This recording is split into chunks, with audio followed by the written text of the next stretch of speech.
And now another episode of Donny Boast, Friday Football Flash, with your host, Donny Boast. Donny, are you there, Donny? Donny, can you hear us? Donny, can you hear me? Donny? Yes, Frank, I'm here. I have survived the 3 Thanksgiving games and the keg of Lagunitas that came with it, and all sorts of different kinds of bourbon-soaked turkeys, yams, and God knows what else. It's been a long 2 days, but we have indeed survived here. And now what we call the acceleration to the climax of the NFL season, Week 12, Thanksgiving. The Detroit Lions edged out the Minnesota Vikings, whose season is now over. The Washington Redskins barely came close to Dallas, who ultimately won to continue their Cinderella season. The Pittsburgh Steelers absolutely trounced the Indianapolis Colts, who without Andrew Luck are clearly one of the more subpar football teams in the entire league. There isn't much news to say, everyone, other than everything seems to be shaping up and moving forward. Certain teams will edge their way into the playoffs here as we check the standings to see who's on top. Of course, we know the Oakland Raiders are on top of the AFC. They are just ahead of New England, both 8-2, and boasting one of the better records in the entire league.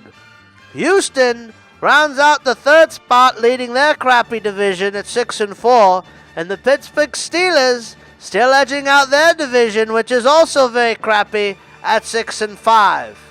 Wildcard teams are KC and Denver, which just goes to show you how good the Oakland Raiders really are to be on top of the most competitive division in football in the AFC West. Now, onto the NFC side of things, of course, we all know Dallas at 10-1. But right behind them is Seattle. They'll play this weekend, but right now they're at 7-2. The Detroit Lions are leading their division, which has been topsy-turvy all season, at 7-4. And the Atlanta Falcons, who are on a 1-game losing streak here, but they're still 3-1 in their last, are quietly 6-4. The New York Football Giants and the Washington Redskins are rounding out the wild card spots right now, which then shows you how competitive that division is in football. The NFC East, with the Dallas Cowboys on top in a convincing and startling manner.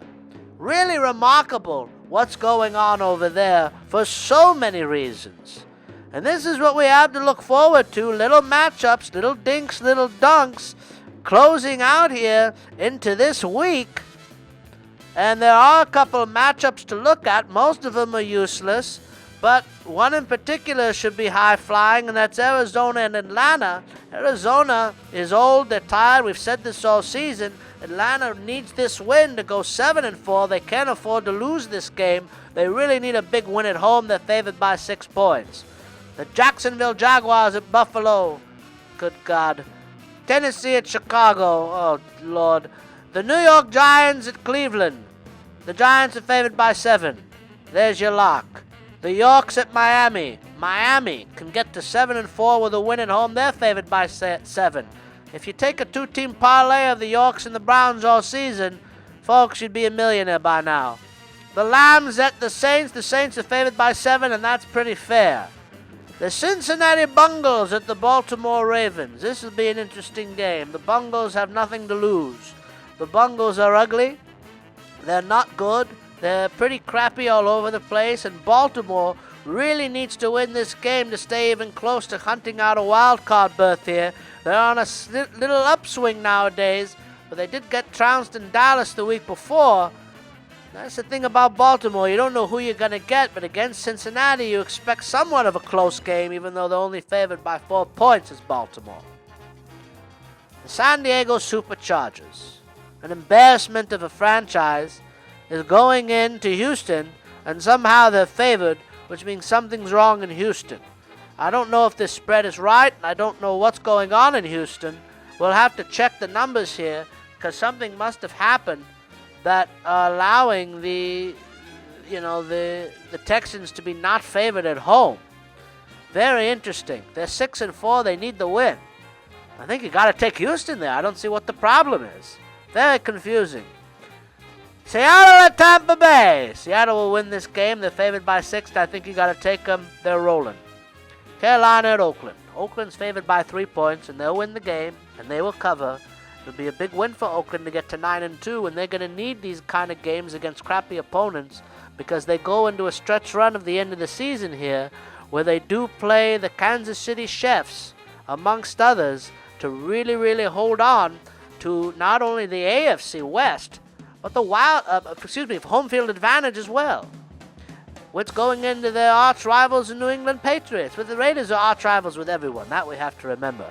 The Patriots are going into the Jets, and they're favored by 7.5 of the Pats, and you got to take them because the Jets, they don't know what they're doing.